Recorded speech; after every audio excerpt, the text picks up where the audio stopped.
Hey everyone, today I'm going to show you how to fill out Form AS1. So Form AS1 is used when a property owner has died and you're transferring the registered property to the beneficiary named in the will. So the people handling the estate are called executors. If there's a will, or administrators if there isn't. Together, they're the personal representatives. If you're selling the property to someone who is not a beneficiary, use Form TR1 instead.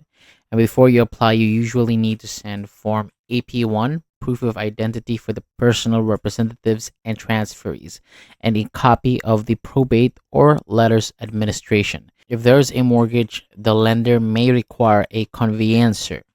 Now, here are the key parts of AS1. So panel 1, title number from the title register plan. Panel 2 is full property address or land description. Panel 3, leave blank until or after signing.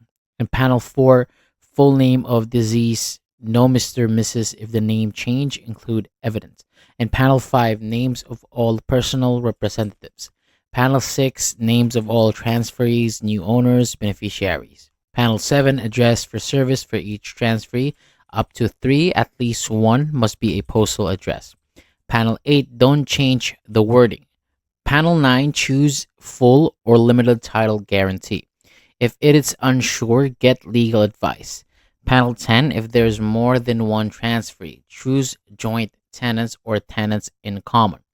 Panels 11 to 12, add extra provisions only if needed, then sign in correctly as a deed with a witness. After it's signed and witnessed, go back to panel 3 and add the date. Then send your forms and supporting documents to HM Land Registry using the address shown on welcome.gov.uk.